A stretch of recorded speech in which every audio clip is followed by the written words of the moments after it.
end up coming and representing Dfinity in different venues. So there's this concept that Dfinity is a Swiss nonprofit that's built the Internet Computer Protocol. The Internet Computer Protocol came about from this idea of a world computer. So if you imagine, you don't have to imagine, the stats are pretty clear. Like, it's like 87% of web compute and traffic go through 4 different companies: Amazon, Microsoft, Google, and Alibaba.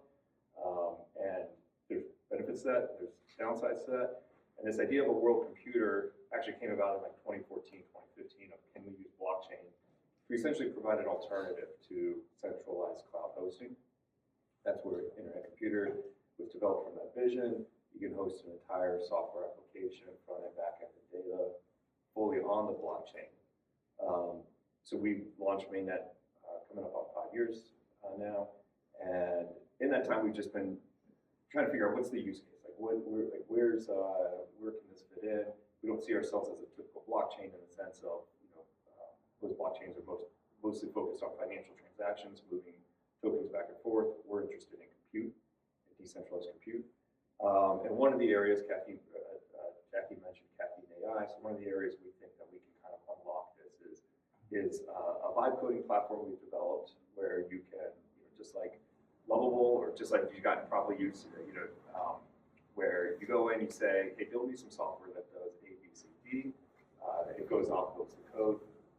And then one of the unique features of this is you can host that code on the Internet Computer. So as a smart contract on ICP with just a click of a button. No need to figure out, like, how do you host this? Where do I upload this code to? What do I need to do to make sure my data migration works fine?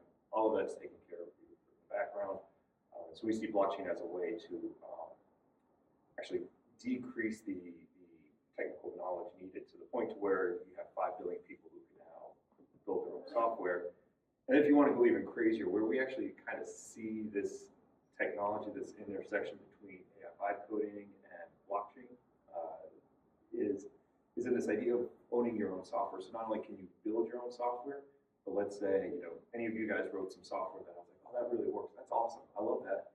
But it meets 80% of my needs. I want that extra 10%. Or think about all the apps on your phone.